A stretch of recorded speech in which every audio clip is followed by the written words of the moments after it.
اللہ رب العزت فرماتے ہیں وَرَبُّكَ يَخْلُقُ مَا يَشَاءُ وَيَخْتَارُ، آپ کا رب جو چاہتا ہے تخلیق فرماتا ہے اور جسے چاہتا ہے منتخب فرما لیتا ہے۔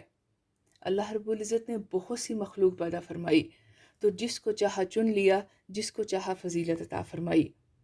اگر وقت کی بات کریں تو اللہ رب العزت نے پورے سال میں سے 4 مہینوں کو حرمت والے مہینے کا درجہ عطا فرمایا۔ رمضان المبارک کو بہت ہی بابرکت مہینہ بنایا۔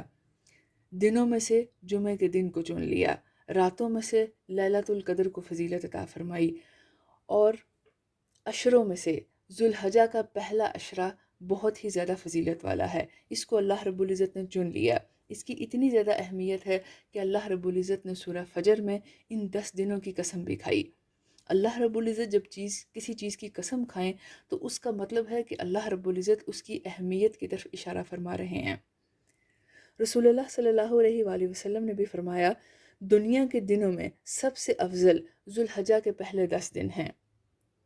ایک اور حدیث میں فرمایا کوئی دن اللہ کے ہاں ان 10 دنوں سے زیادہ عظمت والا نہیں، اور نہ ہی کسی دن کا عمل اللہ کے ہاں ان 10 دنوں کے عمل سے زیادہ محبوب ہے۔ صحیح بخاری کی ایک حدیث میں ہے ذوالحجہ کے پہلے 10 دنوں کے مقابلے میں کوئی ایسے دوسرے دن نہیں ہیں کہ جن میں نیک عمل اللہ کو ان دنوں سے زیادہ محبوب ہو۔ صحابہ نے عرض کیا اے اللہ کے رسول، جہاد فی سبیل اللہ بھی نہیں؟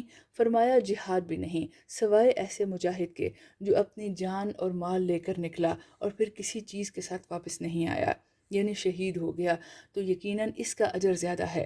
ورنہ ان 10 دنوں میں کیے گئے نیک عمل اللہ رب العزت کو بہت ہی زیادہ پسند ہیں۔